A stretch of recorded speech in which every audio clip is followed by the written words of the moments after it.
But for now, we're getting some breaking news out of Georgia. We have been following the murder trial in the death of Laken Riley. Jose Ibarra is the defendant there, and the judge has been deliberating. Let's go in live with his decision on this case.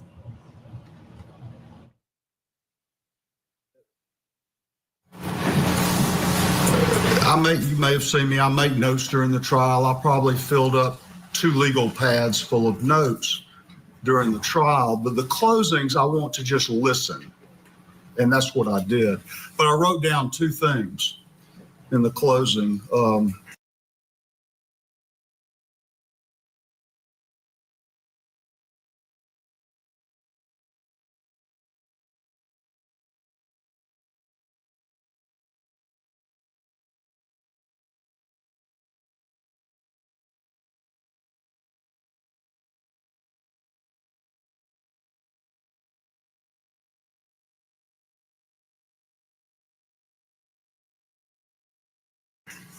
One was a statement by Ms. Ross that the evidence was overwhelming and powerful. And then I also wrote down what Ms. Beck said, that I'm required to set aside my emotions. That's the same thing that we tell jurors in what and we're giving them their job. That's the way I have to approach this. And I did. Both of those statements are correct. I'll now announce the verdict. In the state of Georgia versus Jose Antonio Ibarra, case SU 24-CR-0323, count 1, malice murder. I find the defendant guilty. Count 2, felony murder. I find the defendant guilty. Count 3, felony murder. I find the defendant guilty. Count 4, felony murder. I find the defendant guilty. Count 5, kidnapping with bodily injury. I find the defendant guilty. Count 6, aggravated assault with intent to rape. I find the defendant guilty. Count 7, aggravated battery. I find the defendant guilty. Count 8, obstructing or hindering a 911 call. I find the defendant guilty. Count 9, tampering with evidence. I find the defendant guilty. Count 10, peeping Tom. I find the defendant guilty. I certainly will allow both sides to look at this if you want to do it.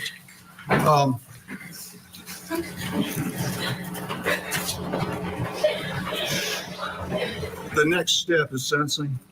I'm prepared to go forward with that now, or if either side suggests that you need a few minutes, an hour break or something to do that, then I'll certainly do that as well. Consider that. Sure.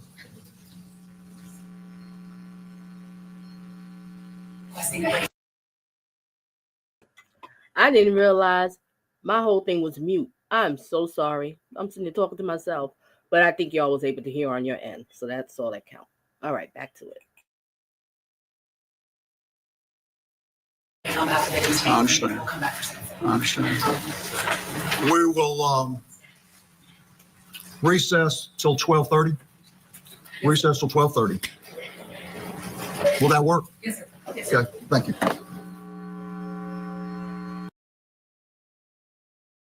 All right, I'm gonna find another clip. So give me just a second here, so I can what the heck am I doing?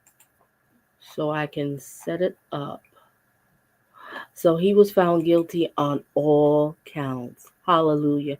What you thought? You thought the judge was gonna give you a little bit of a break? That's why you picked bench? Yeah, really. Okay, I'm pausing for a second. I'm muting for a second while I go get the next clip.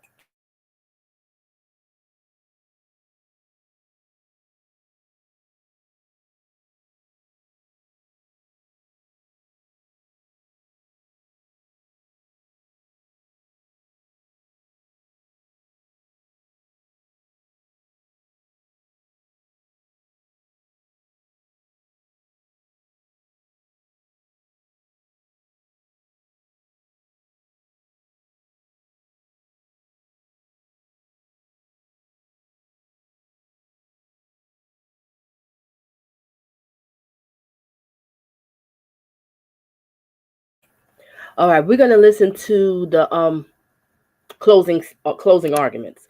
I didn't get a chance to hear that, so let's listen to the closing arguments so we get a little bit of idea, about this whole case. Okay, and I'm gonna also do a little bit more on this one too, because I'm gonna do a couple of recaps on it because I didn't get a chance to see the whole trial. But I'm glad they got your dusty, low life butt off the streets. This is a married man with a family.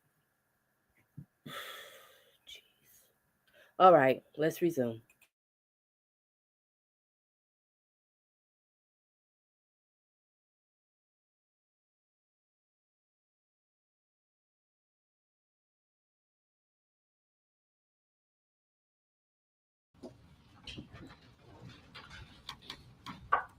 May it please the court and counsel.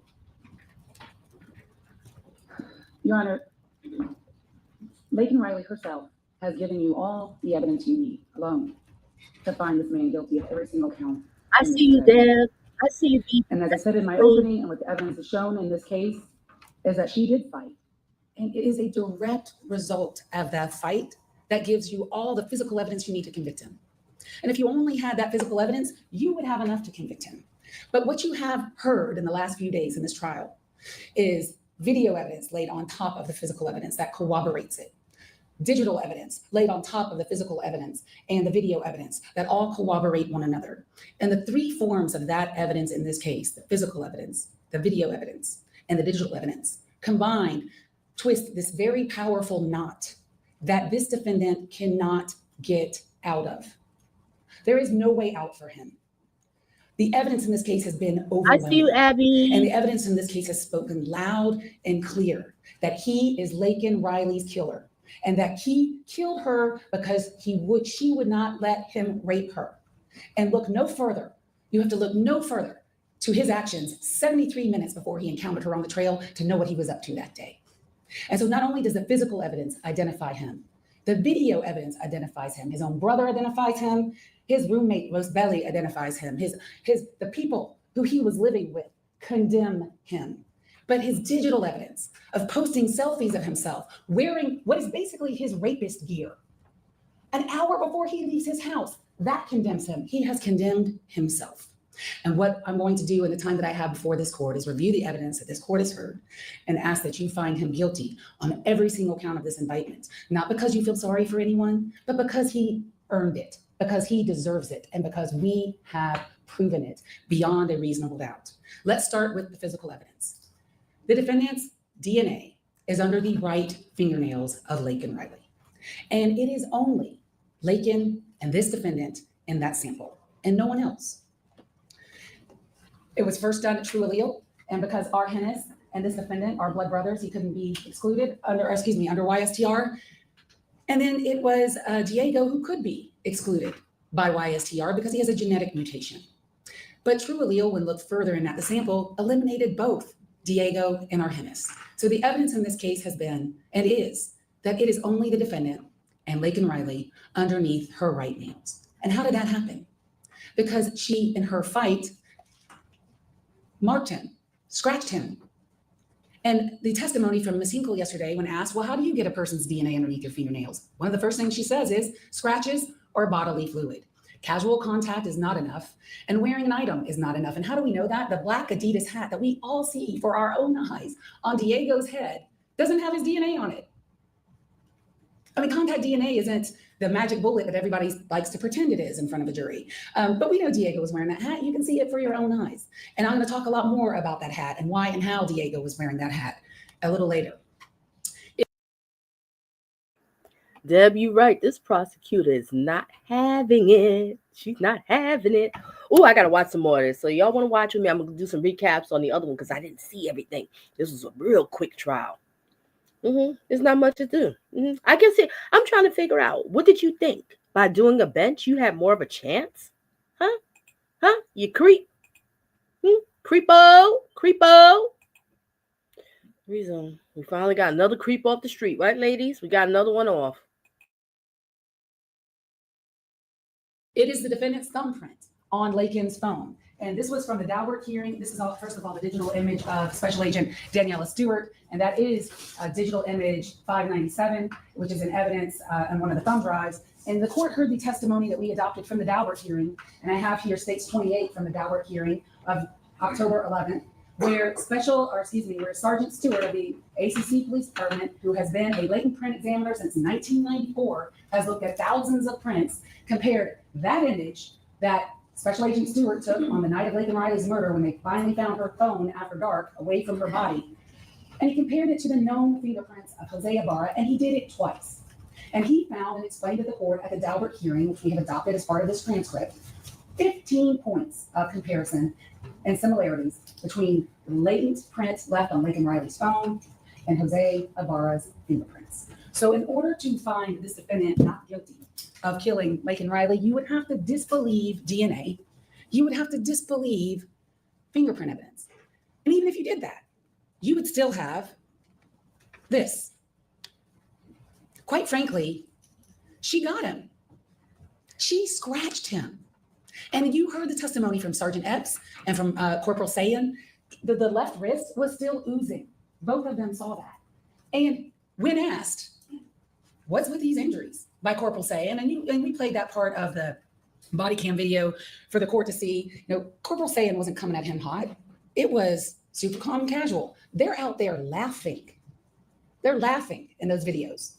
Smoking, talking on their phones, talking to one another, all four of those people inside that residence, chillaxing. And Sayan's like, my friend, do me a favor, show me your hands. My friend, how did you get those injuries? And his first response is that of a monstrously guilty individual. What scratches? Y'all don't see any scratches. We don't see any scratches. So in order to find him not guilty, you would have to disbelieve your own eyes. What scratches, he says. All of those scratches. And there were more scratches than that, because when Daniela Stewart, those photos are in evidence too, when she photographed him and made him take his shirt off, there are scratches on his back. His back. And you know what that's consistent with? That is consistent with him asphyxiating her, being on top of her, compressing her chest, and smashing her head in with that rock. Oh my gosh. I didn't really hear all of this. Oh, I'm going to have to do some recaps on this. This man really is a monster. God. Why was he born? Resume. That's what that's consistent with. How do you get scratches on the back of your neck? How do you get scratches on your back? Laken left those scratches, and the physical evidence says that she left those scratches because that is why his DNA is underneath her right fingernails. She marked him. She marked him for everyone to see. She marked him for you to see. And the digital evidence that she wore that day also corroborates everything, all the physical evidence and the video evidence. We will never know. We will never know what he did to her on that trail and in what order.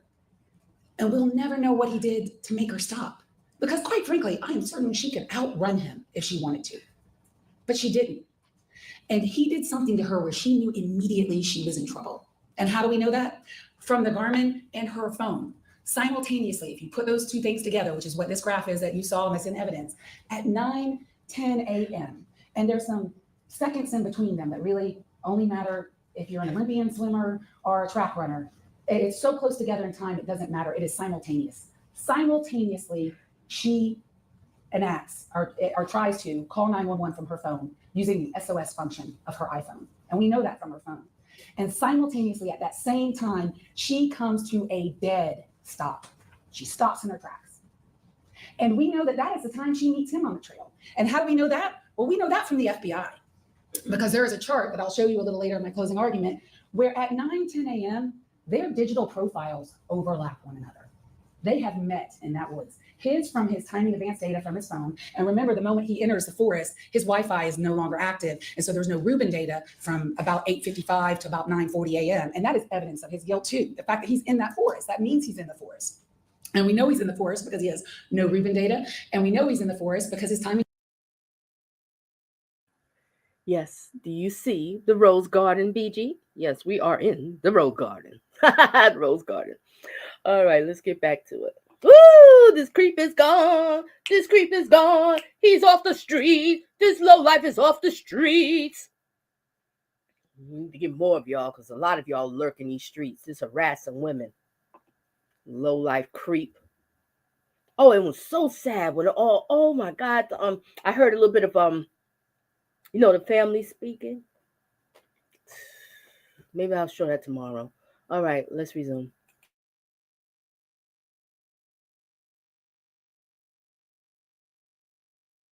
Advanced data puts him there. And they meet simultaneously, digitally, on that trail at about 9:10 a.m. And so something happened. And this is her Garmin watch. And we know there was a fight because the way that it looks, look at this, on the trail, she's still on the trail till about 9:14 a.m. And then her Garmin starts moving off the trail. And he takes her off that trail 65 feet, 64 feet and 11 inches to be exact, 65, close enough. And he does that for only one purpose, and that is to isolate her so that he can victimize her. And that is exactly what he did. But the true allele under her nails, as damning as it is, isn't all that you have. And you could put that aside and the fingerprint side, although there's no reason to. On the jacket that he is seen throwing away about 12 minutes or 14 minutes after her heart stops beating. And it is no coincidence that he is in that forest until her heart stops beating at 9:28 a.m. And it isn't until around 9:40 that he emerges. He is with her that entire time. But about 14 minutes afterwards, he is seen on video dumping a jacket that you have here in evidence that you've seen a lot. Y'all remember that trial that I covered with Nathaniel Rowland, the fake Uber driver and killed that young girl? Mm-hmm. He reminds me of him, another creep. All right. Anybody want to see that? You can look at my past videos. I did commentary on Nathaniel Rowland. I'll make a playlist tomorrow in case anybody want to watch it. I'm not going to show it to you again. That has a mixture, and this is traditional DNA. This is not true allele. This is not probabilistic genotyping. This is traditional DNA, and it is a mixture between only two people, Laken Riley and this defendant. And it's no mistake that it is blood, a mixture of their blood on that jacket. And on that jacket also are 29 hairs that are consistent with Laken Riley that all have been not all of them, but several of them have been forcibly removed from her head. And they were wrapped around the button that you see in some of the photographs when Officer Davis testified the way that he saw it. And it is a rare day that as a prosecutor, we ever get such great evidence of tampering with evidence, but the defendant himself is on video, and here it is.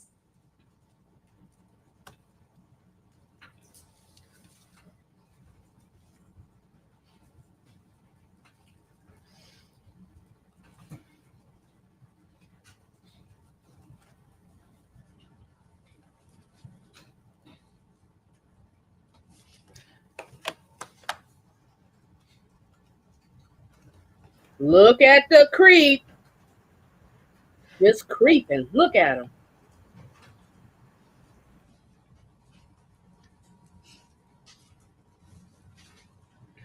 And now I guess the defense will have you believe he just threw away that jacket right at this moment just because he just didn't want it anymore. That's not reasonable. He threw away that jacket because he knew exactly what was on it. He knew it was his blood, he knew it was her blood, and he knew he had to get rid of it. And he also knew that he had to get rid of his gloves. And so what he does further on in this frame is you can see him take them out of his pocket and throw it in the bushes. And on those gloves is Laken Riley's blood. He threw away the gloves because he knew what he had done. He knew her DNA or her blood would be on that, and he got rid of it. That is what we call consciousness of guilt in our business. He threw away those items because he knew he had killed her, and he threw them away because he didn't want anyone to find him. That's why he did it. And what's so fascinating about this video is the part where he looks at the hat. Let's talk about that. Guess what he didn't throw away? The hat. It's his brother's hat. Diego said it in the interview. That's my hat. He wears his own brother's hat to go kill someone. And he looks at it. Oh, no blood on that. He didn't see any blood on it, although there is no blood on it. Puts it back on his head. Doesn't throw that away. And then lets his own brother walk around with it the next day. And the fact is, if Diego had not been wearing that hat, we may have never caught these people. We may have never caught him. But Diego was wearing that hat. You think for 1 minute, Diego would have to be the dumbest killer on the face of the planet if he killed Laken Riley and was still wearing that hat around. Because what Laken Riley's killer did was he got rid of all the evidence. At least he thought he did. And that hat right there, he couldn't see her blood. And he gives it back to his brother. And luckily for all of us, his brother decides to wear that hat that next day.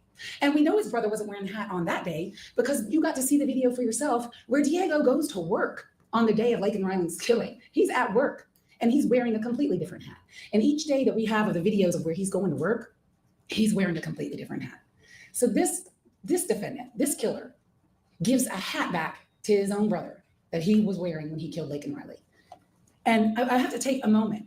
The officers in this case have done a lot of things. They dived in the dumpsters.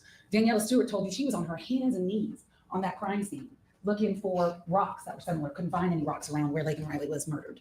A lot of it, Sergeant Timothy Johnson, whose testimony we adopted from the hearing in October, just hitting the streets, looking for things. Zach Davis, dumpster diving. It was a combination of good police work and, quite frankly, just luck. We were lucky that Diego decided to wear that hat. And you think for 1 minute if Diego had killed her, he would put that hat on? No. And looking in the video that you see, and you saw slowed down versions of it, Diego has tattoos on the back of his neck. They are not in that video. Rosebelly herself, who knows both of these two, identified this defendant in that video. And if you're concerned about whether she's right about that, well, the FBI's digital profile of this defendant's device hovers over that dumpster at 9:40 a.m. It's him. And there is no doubt that it's him. Here is the FBI profile, digital profile from the CAS team of the defendant's device now over the dumpster. In the center of this is D1, 9:40 a.m. He's at the dumpster that we just saw him at, dumping bloody clothes. And how do we also know he's back in his apartment at that time? Because Special Agent Hipkiss, who extracted 1B7, said at 9:58 a.m., the device is plugged back in and charging, which means he's back home. But he's not done. And before I go on to the other videos, these are all the selfies of this defendant on his phone 1B7. And Every one of those pictures, he looked like a full-blown creep, right? Yeah, let's really look at this. Everyone, and he think he fine. They're gonna give you some real good treatment in that prison, won't they? All right, let's resume. understand, and I suspect maybe the defense will argue, well, Judge, other people used his phone. Yeah, they did in October. And then the other 2 months that they want to talk about are other 2 accounts. Oh, yes, Diego has a Google account that has been accessed from 1B7. Both of those accounts that they talked about, one a Facebook, one a Google, I can't remember exactly, but there were 2 of them. Rosebelly had one and Diego had one. One of the accounts was closed in January, and the other one, Rosebelly, was closed in February of February 12th of that year. So on the day in question, on February 22nd of 2024, there is zero evidence, no evidence that anyone other than this defendant was using that phone. And any attempt to argue that someone else was is just pure speculation, because the only activity on the phone prior to leaving is him taking that selfie at 5:30 in the morning. That's it. There's no one texting, no one WhatsApping, no one calling in the time that he's out hunting and killing, because he's holding the phone and he's a little busy because he's looking for victims. He's looking for females. Nobody else is using that phone. And the FBI said, and the phone tracks his own video. You could put the video of him at the bus stop, which I'll show, and put it with the digital profile of the phone, and they track one another. So the videos and the digital profiles. Why was this low life born? I didn't know. And this is what he does when he gets back. His phone is plugged in at 9:58 a.m., but he's not done destroying evidence. That shirt that he's seen wearing with the black and white pattern in the video, in the dumpster video, a few minutes later when he comes out of his house at 10:21, he's changed. And now he's wearing the clothes that he's actually arrested in. This is him, 10:21 a.m., and he's got a bag in his hand. I really wonder what's in that bag. Never found that bag. And he didn't want anyone to find that bag. And how do we know that? Because he's walking towards a dumpster. And Sergeant Norris said that dumpster in that part of the apartment complex had been picked up about 45 minutes later that day. So they weren't able to get and see what was in that bag. And no one ever found what was in that bag. But you know what was also never found? The striped bag that he's wearing over that sling bag that he's wearing in both the dumpster video and in the bus stop video. That bag was never found, ever. And I suspect it's because it was in that bag that we just see. And here he is coming back 3 minutes later, and there is nothing in his hand. He's gotten rid of the rest of the evidence. because that's what guilty people do. So the digital evidence that I have talked about in summary from Special Agent Jay Burney of the CAS team, it is his opinion that he left that house at 6:52 a.m. and that he returned around 9:50 a.m. And that there is no Reuben data on that phone from 8:55 to 9:40, which is consistent with him being in the forest. This is the slide from, and this is what summarized Special Agent Burney's testimony, that at the time at 9:10 a.m., so on this slide here that was before the court, page 29 of his exhibit, at 9:09 a.m. to 9:12 a.m. is where on the trail Laken Riley and this defendant meet digitally and in person. And so that is pretty much the evidence. DNA is there, his thumbprint is there, and he's on video dumping evidence associated with the crime shortly thereafter. I want to talk to you about the charges in the case, and this is usually when I would go on much longer with a jury, but I don't think there's a need to do that with this court. These are slides that I use in murder cases where I close all the time in front of juries. The court is aware that in the state of Georgia, we have malice murder. The defendant is charged in count 1 of this indictment with malice murder. Malice can be proven in 2 ways, as you know, but we really don't even need to talk about implied malice in this case. This is express malice. Everything this defendant did to Laken Riley on that trail showed his intent to murder her. And what express malice is simply the intent to kill. And so what evidence is there that when he interacted with her on that trail and he drug her off that trail that he intended to kill her? Well, look no further than the evidence of the medical examiner in this case. He put huge holes in her head with a rock. And he did it more than once. And there could be no other reason to do that other than to. He put huge holes in her head, beating it with skull fracture, 8 additional lacerations of her skull, smoke. This man is just. Oh, I'm so glad they got him. I'm so glad.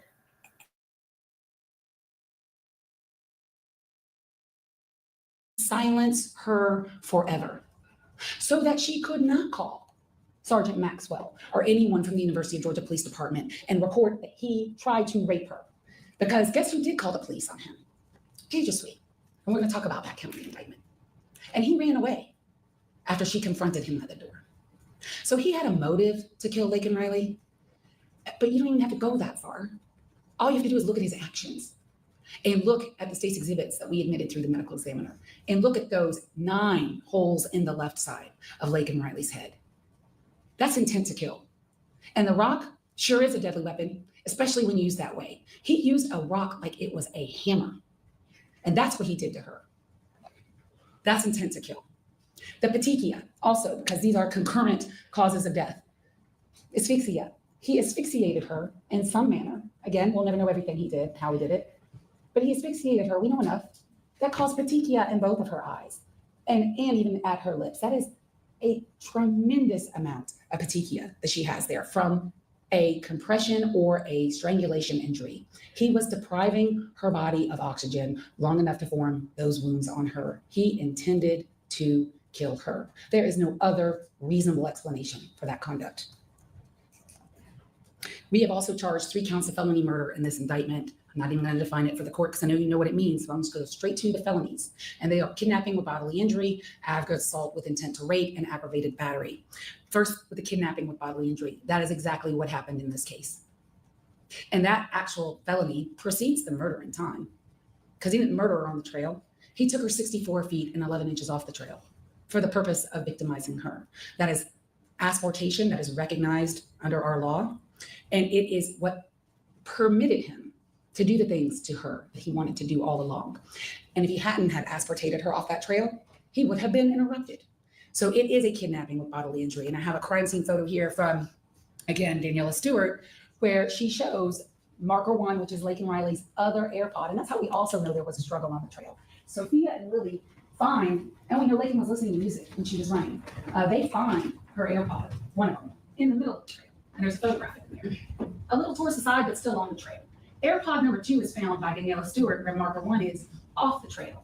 So there was some kind of struggle between the two of them on that trail, and it's also shown on her garment, where she loses her AirPods on the trail. And he takes her off that trail. And we'll never know exactly how he took her off the trail to pick her up and carry her. Did he somewhat drag her off the trail? Did he somewhat push her off the trail? But we know that he took her 65 feet because we know that's where her body was found. And also Daniela Stewart saw like a leaf. She called it a displacement of the leaves, and she marked it with those orange flags, but no real dragging marks. So that's a kidnapping with bodily injury. Taking her off that trail, and in the commission of that crime, he kills her. He is guilty of felony murder, with the underlying felony being kidnapping with bodily injury. It's not contested that she has bodily injury. But the aggravated assault with intent to rape, there are a lot of questions about, well, could her shirt be up from dragging her? I suppose the defense might be, well, I killed her, but I didn't intend to rape her. Well, that makes no sense. Because the only thing that makes sense about why these two individuals who don't know each other, never met each other, had this encounter on this trail at this moment while Laken is out for her morning jog, is because he wanted to sexually assault her. What evidence do we have of that?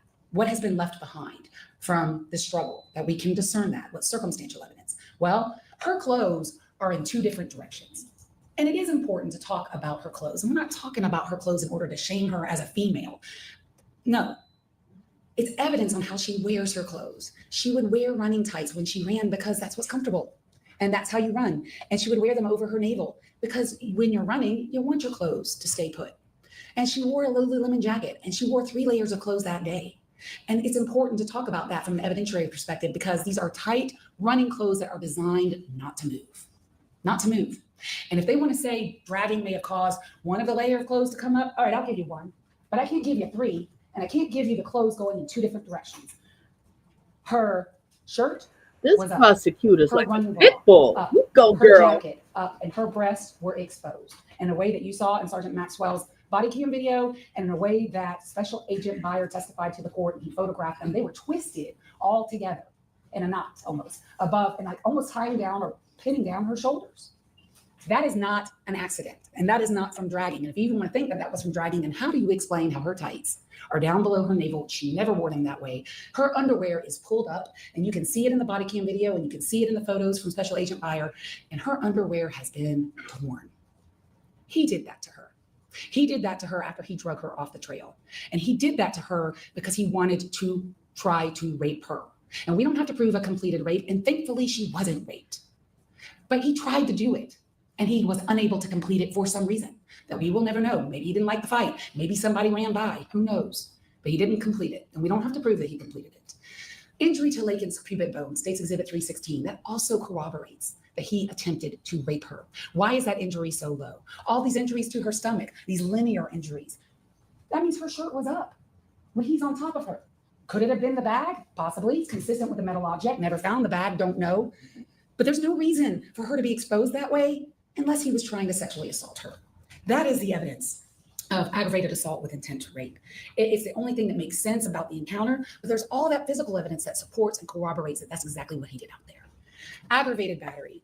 I could talk forever about aggravated battery and disfiguring her skull. Just look at State's Exhibits 305 and 307. I really don't need to say anything else. Look at those 2 exhibits. That is the very definition of aggravated battery under Georgia law. He is guilty of aggravated battery and felony murder, with the underlying felony being aggravated battery. Obstruction of a 911 call. The SOS call was made, no doubt about that. We got that from not only Laken's phone, but we also got that from Kevin McCreevy from the 911 call center. She made a call. It was answered. You heard the call. Kevin McCreevy testified. The caller hung up on the 911 center. That was his testimony. The 911 center called Laken back twice, and that you could see that in her phone. And neither call was answered. Who hung up the phone? Well, he did. How do we know that? State's Exhibit 28. It is no coincidence that his thumbprint is on her phone where you would go to hang up an iPhone. And also on that call, that is about a minute call, you hear him say, "Yo, Tango." I have. Yeah, you do. You do have. You had her phone, and he hung it up. And when 911 called back twice, no one answered. And her phone is separated from her body. So her body is in, she was murdered by the tree. She was moved and hidden and put leaves over her. And it worked because it took Sergeant Maxwell 20 minutes to find her, and he had her digital profile. And we didn't play the whole thing, but he testified it took him 20 minutes. And Because he hid her, because he didn't want anyone to find her. We were lucky there too. But he separated her from her phone. Her phone was so far away from her, it took them hours to find it. You heard Sergeant Norris, I was walking through, shining a flashlight. I almost stepped on it. You saw the video of his body cam. You saw how dark it was out there when they found her phone. He separated her from her phone because he didn't want her to complete that 911 call. And she didn't. He's guilty of that. Tampering with evidence. I've already covered this. It is rare we get this on video, but we got it on video. He's throwing away the bloody jacket. He's throwing away the bloody gloves. That's how it is alleged in the indictment. He's guilty of that. And I've already covered this. There he is. No tattoos, been identified, looking at the hat he decides to keep.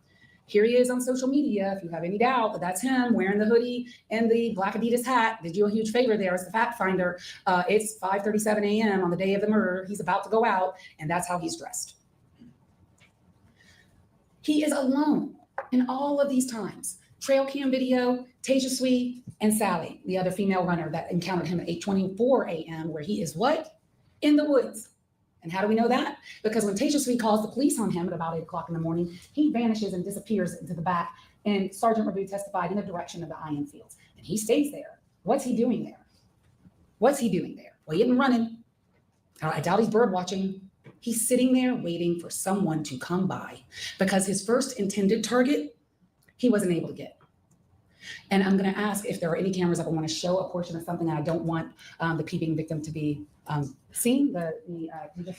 So I will direct media to not publish this as well as. All right. So are we good? We're good. Okay. I'll let you know when it can come back up.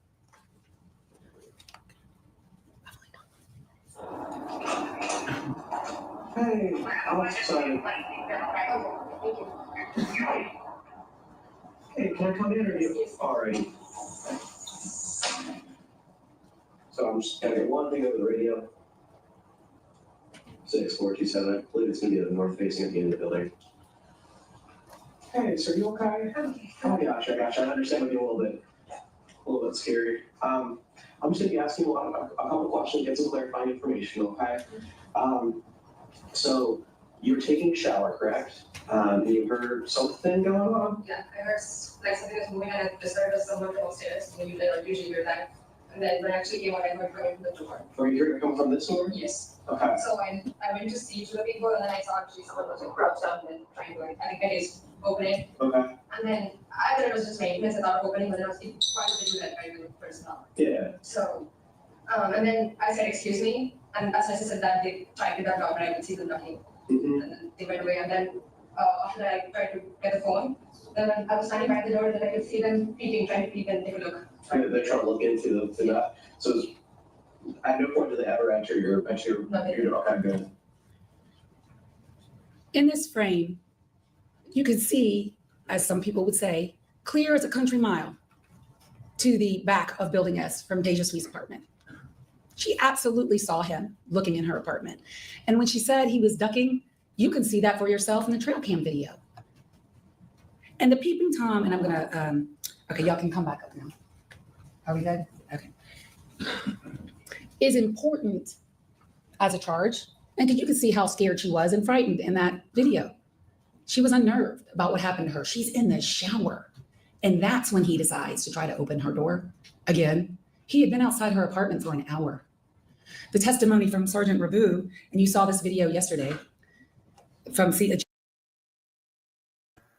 This is a lot to take in.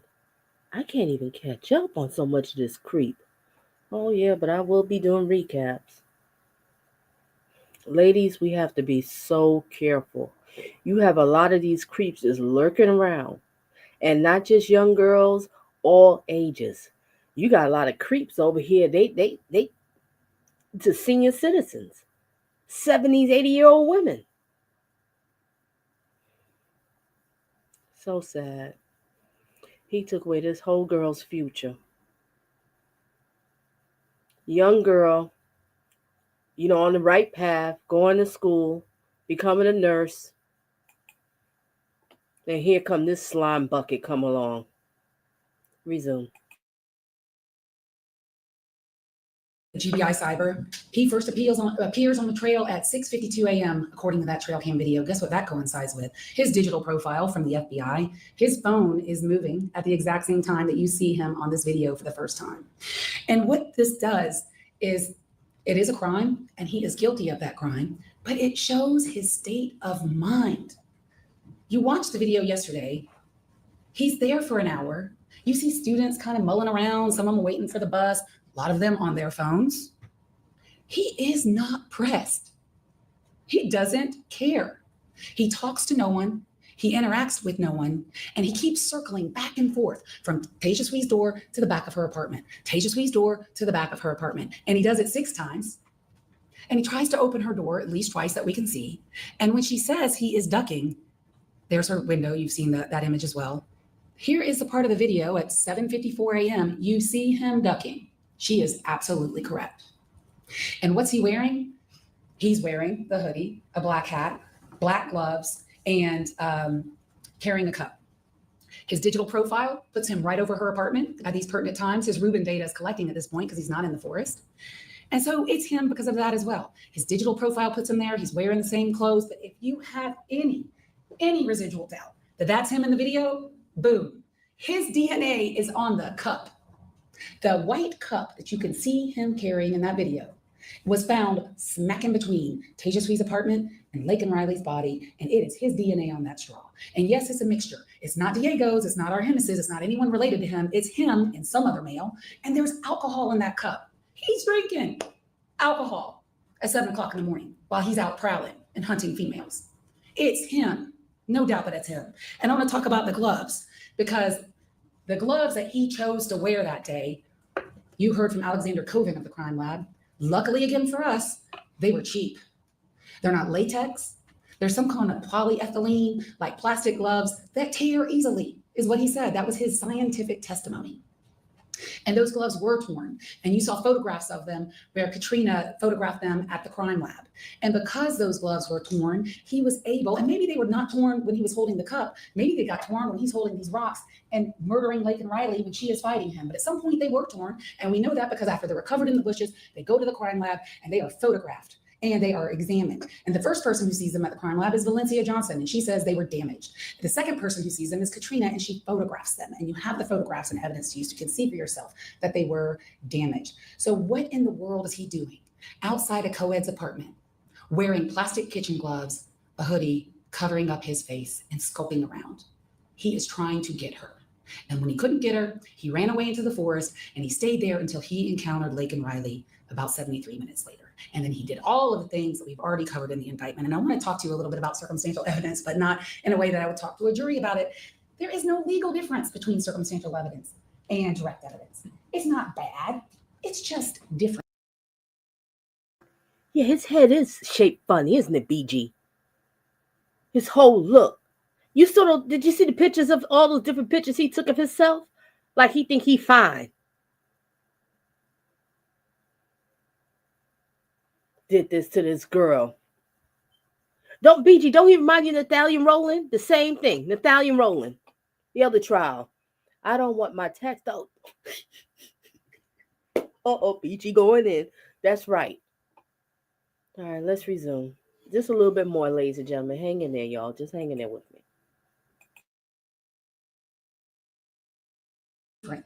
And in this case, it is powerful.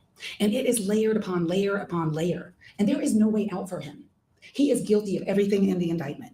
I want to talk to you about the defense case. And this is actually something that a scientist said yesterday. It's amazing how trials are, how people say things you never expect it. And they just have a life of their own.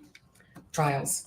Ashley Hinkle yesterday, I think it was on Cross. The absence of evidence is not evidence of absence. I couldn't say it better myself.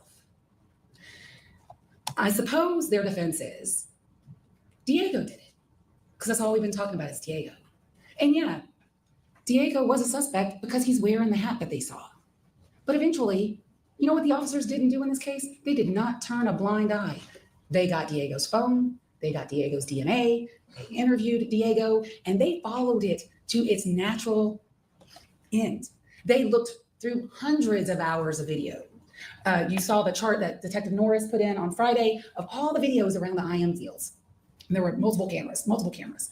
He and Sergeant Rabu and Special Agent Lucas Byer, they watched hundreds and hundreds of hours of videos. Guess who's not anywhere near the IM fields at the time and on this day? Diego. He is nowhere to be found.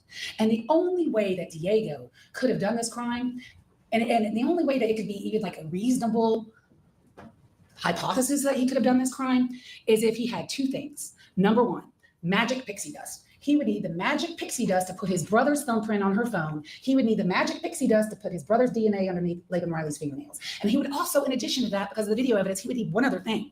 And that would be Harry Potter's invisible cloak. He would have to put that on and go to the IM fields and do these things because nobody sees him. And I want to talk about Stephanie, because what your decision is today is it's Stephanie versus science. Stephanie who wants to invoke the fifth when asked about whether she had a sexual relationship with Diego, which goes to her motive for being here. And the conversation, which is so interesting, she said she had with Diego on the night of the 22nd, after the police were in her apartment. And we know it had to be the night of the 22nd because it was after Laken Riley's body was found, which was noon on the 22nd. But before 8 a.m. in the morning, when Sergeant Johnson sees Diego wearing that hat that his brother left in the apartment after killing her. And she says between that time, she had a conversation with him at some point. Well, guess where Diego was that day on the 22nd? You saw it for yourself. He was at work. And he was at work until about 11 p.m. And it was Stephanie's birthday, and she was out drinking. And she drinks so much, Judge, that she even said, and the GBI, Annie Mormon, confirmed, she was drunk when she was talking to the GBI the next day still. And maybe she did have some semi kind of conversation with him. And even then, if you take her at her word, it's not a confession. There is no evidence that he did anything except be a brother to him. And it's pretty low down that you're going to take the killing hat and then let your brother wear it around in the apartment complex the next day. But that's just what a killer would do. So to believe her, you would have to disbelieve all of that. And then today we heard some unreliable inmate hearsay, not reliable, and cannot weigh anything against the mountain of forensic evidence, video evidence, and digital evidence that you've heard in this case. And yes, here is Diego wearing that hat. You think he'd have worn that if he had known what was on it? He didn't know. Look at this clown. he think he fine. Loser. Why were you born? Resume. Glad he wore it. He didn't know. And so that completes my portion of this closing argument. And I will cede to defense and see Your Honor at rebuttal. Thank you.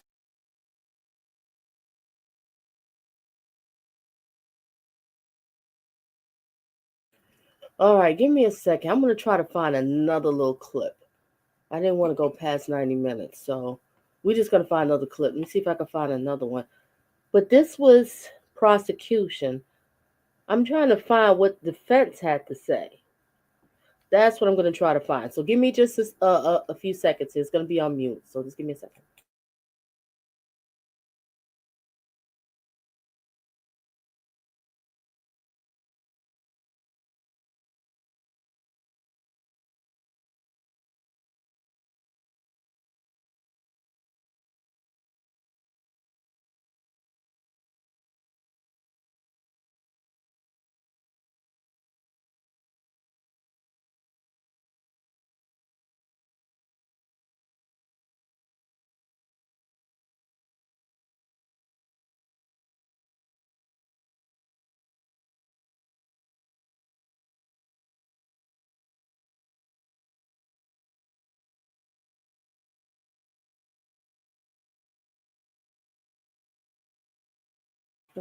I can't seem to find it. All right, just give me another second. Let me see if I can find something. Let me look on the other state channel.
Okay, Legion, we're gonna watch this clip here.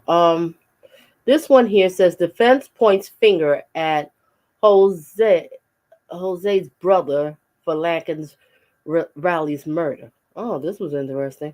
All right, let's listen to this. How long is this one? This is about like 24 minutes. Let me make sure the speed is on. Yeah, 1.25. Let's listen to this. Let's hear what they have to say here. All right, let's resume.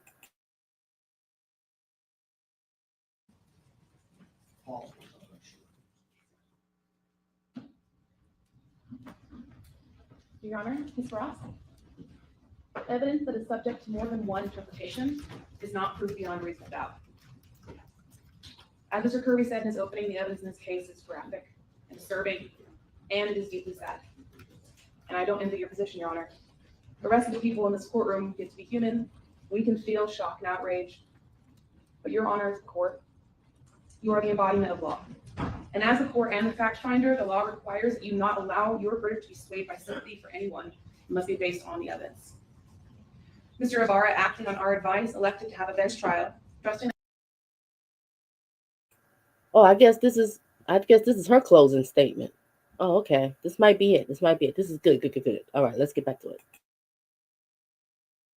That Your Honor could, and believing that Your Honor would, set aside the emotions in this case and simply consider the evidence. So I'm going to catalog for Your Honor why I think the facts and the evidence in this case should leave you with some reasonable doubt. Before I do, I want to touch on two legal principles. Your Honor is already familiar with them, but I do want to make my legal arguments clear for the record. The first legal principle is embodied in OCGA 2446. And that law requires that when the state's case is built on circumstantial evidence, they have a higher burden. They have to go one step beyond proving their case beyond reasonable doubt. They also have to exclude beyond a reasonable doubt any other theory consistent with Mr. Ibarra's evidence. In a sense. Because the evidence is subject to more than one interpretation, it is not proof beyond reasonable doubt. And while the evidence in this case is voluminous, it is circumstantial. The second principle is the difference between a party to a crime and accessory after the fact. This principle is codified in OCGA 16-1050, and I would also direct Your Honor's attention to Purvis versus the state. Purvis is spelled P-U-R-V-I-S. That is 208 Georgia Ave 653. And that case basically explores the difference between proving that someone is involved in a crime while it is committed versus proving that someone is involved in the cover-up of a crime. The important difference, Your Honor, is that if the evidence shows that Mr. Ibarra was involved in the cover-up of the crime, but does not prove beyond a reasonable doubt that he was involved in the murder itself, Your Honor would be authorized to find him guilty on the tampering with the evidence charge, but not with the murder. So now I want to talk about the evidence that was presented. First, I'm going to discuss the reasonable doubt in the state's case that Mr. Ibarra was involved at all. Then I'm going to discuss two alternative theories that are consistent with the evidence that would show Mr. Ibarra is not guilty of the malice murder or the felony murders. And finally, I want to discuss a few specific elements of a few crimes and the evidence we've heard on those. The state bases its case in chief on some categories of evidence. There's DNA, there's a fingerprint. They talked about the digital evidence and the surveillance footage. There is reasonable doubt in each of those pieces of evidence. I'll start with the DNA. There is doubt based on what was tested and doubt based on what was not tested. When Ashley Hinkle was on the stand testifying and Mr. Kirby was cross-examining her, she talked about the limits of her science. She talked about the fact that some of the factors involved in testing for DNA are controlled by humans and some are run through a program. She decides how many people's DNA is on an object and then asks True Allele software to compute from that number of people the likelihood of whose DNA that is. Her decision impacts how the test is run. She told you that there is an element of randomness in True Allele and that if they run the same test multiple times, different probabilities will come out. And that's what happened in this case. Your Honor should be skeptical of the DNA evidence also because of something that Ms. Ross talked about. A hat that we know for certain was on Diego, a hat that we know for certain was his hat that he claimed. Nothing on that hat tested positive for his DNA, which goes to show that even if someone is wearing clothes, touching clothes, owning clothes, DNA is not always going to show up when the lab tests it. People in court wore gloves when they handled this evidence because they were afraid of cross-contamination. They were afraid that their touch would impact the reliability of future DNA tests. When you look at the apartment from which these clothes were taken, that is a lab tech's nightmare. There are clothes everywhere piled together. It's 5 people living in one room. And the state's theory is that they shared clothes. Of course, their DNA is going to be on each other's clothes. It's more than possible that one brother's DNA would get on another brother's clothes. In fact, it's probable. And who would have had the most cross-contamination? Diego and Jose. I didn't really see much of this trial defense, but didn't they show a clip of him throwing stuff in the garbage? That was him, right? That was the... She's trying. Jose, because they shared a bed and they shared clothes. When it comes to true allele, I do believe our argument is hampered by not having experts, but there are clearly flaws with that testing system. One of the tests that they ran for the evidence in this case came back to a retired GBA agent who was not involved with the testing of the case and was not in any way could have had their DNA on that object. There's also doubt based on what was not tested for DNA. There was a bloody thumbprint on Laken Riley's phone that they believe was placed there by the killer. And they chose, rather than swabbing that for DNA, they chose the less reliable scientific method of fingerprint evidence. There were no swabs tested of the phone, even though Saunders testified that they did take swabs. There were no swabs tested from Laken's neck and torso. But perhaps the most important is that they swabbed Jose Ibarra's hands and his fingernails. And their theory is that his gloves ripped enough for him to leave a fingerprint on a phone. That rip would have allowed him also to have contact with Laken Riley's body. And then if they had tested the swabs on his fingerprints, we could have seen if Laken Riley's DNA showed up on his hands. But they did not. They don't get to cite a name of a guy we don't know, James Sebastian, and call it a day. They should have provided some reason why they didn't test these swabs, and they gave Your Honor none. They also didn't test any of the gloves found in Diego's bag. They had a visual examination, but we know from the state's own evidence that that's not enough. Katrina Ostapovich testified that she has to use a special light to see blood on objects. She called that light an ALS and compared it to a black light, because blood is not always visible to the naked human eye. So Saunders' visual examination of the gloves in Diego's bags should not persuade Your Honor, beyond a reasonable doubt, that they did not have blood on them. The fingerprint evidence in this case is also questionable. At the Donna hearing, Tim Stewart testified about the APHIS database, and that is a federal database that stores any fingerprints deemed valid enough for comparison taken by federal agents. There are hundreds of thousands of people in that database. And Tim Stewart, before he did his own comparison, ran the latent fingerprint from the phone through that database. And there was no match to Jose Ibarra. He wasn't even in the 120 possible candidates that APHIS populated for Tim Stewart. I want to also speak briefly about confirmation bias. When we were speaking to the medical examiner, she talked about how when she looks at the case, there's information already populated in the system that she doesn't generate. The case, number, and the involved parties. And the involved parties in this case are telegraphed to the scientists at GBI as to how the state wants the evidence to come out. The information said subject Jose Ibarra and elimination Diego and Argenez Ibarra. And unfortunately, when you're testing for DNA and you know ahead of time the result you're supposed to get, that colors the process and weakens the scientific reliability of those DNA tests. Now, as the phone location data, their theory is that Jose had the phone. Agent Hipkiss testified that Jose is the user of the phone. Their evidence relies on the fact that Jose had exclusive access to that phone, but that is dispositively not true. Norris testified that other individuals were communicating with other members of someone using that phone in October. The stipulation of the parties showed that there were other accounts on that phone. There were 2 Gmails belonging to Diego, and there was some evidence that that email account was active in January of 2024, which is a month prior to that. Why is everyone spiraling over YouTube banning ad blockers? Like, chill guys, just use Pi. It's a free Chrome extension that's actually made by one of the founders of Honey, and it basically blocks ads for you. Like, imagine This. Rose Bailey had a Facebook Messenger account on there. Jose's mother-in-law had a Gmail account on there. Sorry. There are multiple Instagram accounts belonging to Diego on there. That's all stipulated.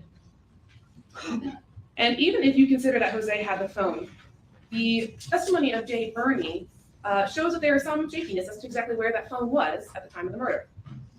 The broad band of where that phone could have been due to the delayed timing evidence of the phone is quite wide. It covers parts of the Oconee forest and parts that are outside the forest. He concluded that the user of the phone must have been in the forest because of the lack of Wi-Fi Reuben data, but he also conceded that that Wi-Fi Reuben data could have been lacking if someone turned off their Wi-Fi. That uncertainty as to what caused the Wi-Fi to not respond is reasonable doubt.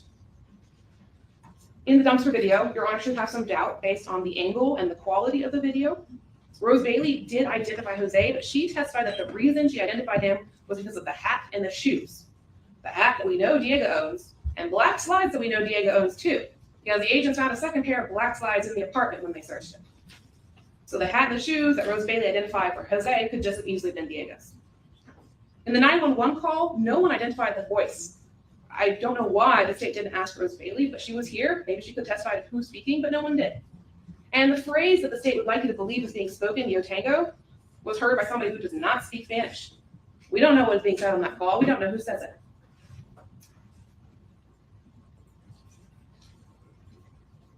There is an alternative theory in this case that makes sense of some of the discrepancies in the state's case. Jose was short. He was chubby. He was, according to the state, wearing slides the morning of February 22nd. I agree with the state that Laken Riley was physically fit. She was fast. She could have outrun him. But there's another suspect in this case who was taller, who was more physically fit, who was wearing sneakers on the day of the murder, and that is Jose Ibarra. We know from the dumpster video that the person throwing away the jacket is tall, because Officer Zach Davis testified the slot into which the jacket was thrown was about 6 feet high. The person in the video didn't have any trouble, was parallel to their head or just above it, reaching that slot. That suggests someone that's taller than Jose Ibarra. We also know from Joseph Clementi that there was a second person out wearing dark clothing, not a runner, on the day of the murder. He testified that between 9:46 and 9:48, he saw somebody who was skinny, wearing dark clothing, wandering around intramural fields, and was about 6'9" or taller. That description matches Diego to a T. And we know it can't be the same person in the dumpster video because it happens at the same time. The dumpster video is at 9:44. Clementi is pretty certain about his timeline because he's tracking his position using a running app on his phone. Other evidence suggests Diego is the one who killed Laken Riley is, of course, that the fact he was wearing the hat of Laken Riley's blood on February 23rd. According to the state, you can see blood on black clothes, so Diego, when he's choosing hats that morning, should have been able to see that the hat was bloody. But more importantly, Officer Epps testified that he observed dirt on the brim of the hat. Tim Johnson testified that he observed dirt on the brim of the hat. There is no way Diego put on that hat without noticing something was strange about it. And the reason he put it on, without questioning why it's got dirt and blood all over it, is because he already knew that it was there. The state would like to say that Diego would have to be the dumbest killer in the world to put it on, but unfortunately for the state, that's exactly what the person in the dumpster video does. After he examines the hat, he puts it back on. So if their theory is that's Jose or that's Diego, either way, the killer put the hat back on his head after having been committed in a murder. So that argument does not hold water.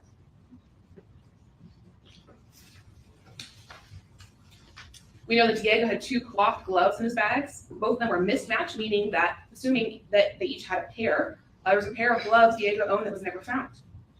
But while we're talking about gloves, I want to talk about the black gloves that were found in the apartment. We know they were disposable kitchen gloves, and unfortunately we don't know where they came from because the officers didn't track the investigation that far back.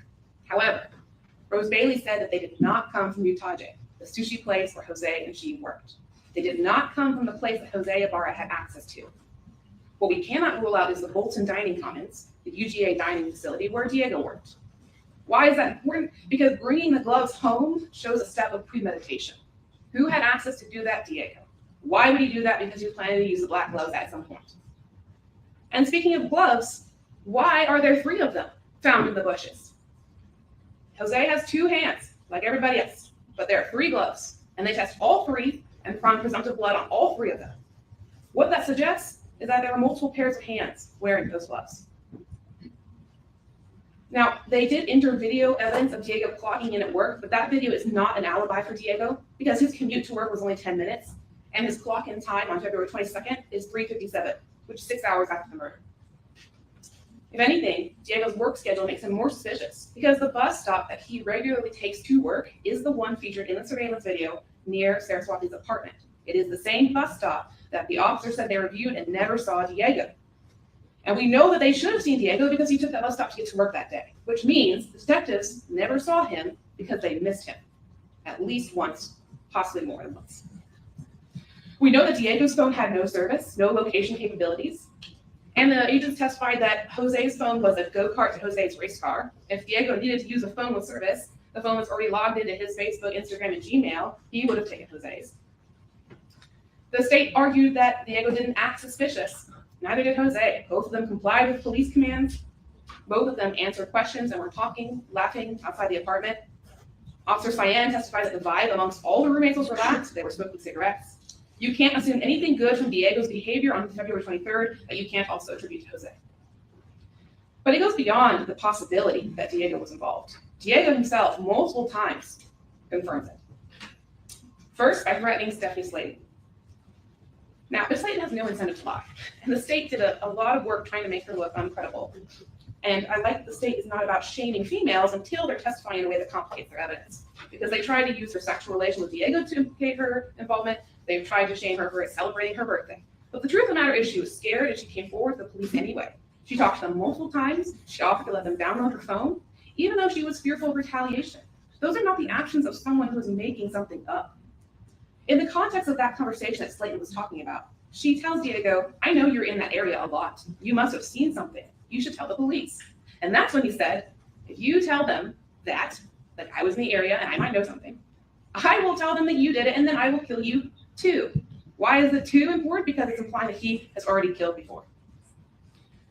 But Slayton is not the only one who has heard statements from Diego that implicate his involvement. Your Honor is aware that there are inmates who have heard Diego say that he was wearing the blue jacket on the day of the murder, that Jose threw it away in the dumpster, presumably for him. He told them that Jose didn't do it, and the police weren't looking carefully enough at the evidence. He put himself on the scene and told those inmates that he saw Laken Riley's body. Your Honor, it's obviously going to be thinking, well, how did Diego then not show up in the DNA evidence? He might have. We know that there were multiple male profiles on the straw. They said it couldn't be a blood relative because of a YSTR straw, but we know that Diego was not a YSTR comparison from the fingernails. So that could have been Diego on there. And as Ms. Hinkle said, the absence of Diego's evidence is not evidence of Diego's absence from this case. Some of the minor profiles on the designed for all day comfort and stunning. That's way more identified. And the true allele ratios that the state relies on said that the DNA was more likely to be Diego's than Arhannes'. Another theory of the case that is not excluded by the state's evidence is that Jose was an accomplice after the fact of the murder. Maybe it was him throwing away the jacket, as Diego said. Maybe he was covering up for his brother. Maybe one of the two men in the area went to the dumpster, and one went to the retainment pond at 9:46, which is where Joseph Clementi saw somebody standing. Maybe one of them dumped clothes in a dumpster behind the apartment, and maybe one dumped clothes in the woods, where Officer Krischer found clothes exactly in that area that were not tested because they didn't fit the simplistic narrative of the state. Maybe there were two men involved in covering up Laken Riley's body, which is why there were 3 gloves recovered in the bushes. 2 people wearing 2 gloves. We just don't know what happened to the 4th. To explain why there are 2 rocks in this case. We know that Jose was looking for Diego on the morning of February 22nd, because Agent Hipkins testified that at 2:30 in the morning, there's a missed call from Jose to Diego. So there is some evidence that he was looking for Diego. The Spanish phrase in the 911 call could be Yo Tango, but it could also be the name Diego. That could be Jose saying his brother's name. Under that theory, of course, Jose would be guilty of tampering, but that theory does not prove that he was present or involved in the murder of Laken Riley. I want to speak last about 2 specific charges, aggravated assault with intent to rape and the peeping Tom charge. Their basis for concluding that the aggravated assault with intent to rape was the state of the clothes and the markings on her body. But Maxwell, the officer who found Laken Riley, testified that the area where he found Laken had vines and thorns. He testified about those catching on his uniform as he walked around looking for her. And they also, so it could have been that she was cut up by the vegetation in the area. We know that she unfortunately was dragged at some point because the scene where the blood is separate from where her body was found. So the scratches could have come from her being dragged to another area. And we also know it's unlikely to have been the scratches of her assailant from the fingernails, if that assailant was Jose, because when Daniela Stewart went to take his fingernail clippings the day after the murder, they were too short to take any clippings without having cut into the quick and being very painful. So it's unlikely to have been Jose's fingernails that caused those scratches. We also know that she had bloody marks on her ankles that didn't correspond to the wound, which suggests that somebody with bloody hands grabbed her ankles and used that to move her. And that could explain how her clothes were pulled up in that dragging position. We know that there was a struggle. We know that Miss Riley fought. Somehow her clothes could have ended up twisted in that struggle. And lastly, the intent to rape is a very specific intent. It's not just an intent to sexually assault someone. It's not just an intent to look at someone. It's not just an intent to expose their breast. It has to be the intent to commit the legal definition of rape. And in this case, there's no evidence of trauma, according to Dr. DeMarco, of anything like that having happened or even attempted to happen. As far as the peeping Tom, the only part of the evidence I wanted to highlight for Your Honor at this point is that when Ms. Saraswati identified someone looking into her apartment, she said she never saw any part of his face, only the rim of his hat. So I think there's reasonable doubt that someone was actually able to look in. It may have just been the hat that was visible to Ms. Saraswati. Just one moment, Your Honor. Evidence that is subject to more than one interpretation is not proof beyond reasonable doubt. I would remind Your Honor that even if you think the alternative theories of the evidence are less likely, but they present any reasonable doubt, you would still be required to find Mr. Ibarra not guilty. We ask that Your Honor apply the exacting standard of the law to these facts and find Jose Ibarra not guilty. Thank you. Who is he?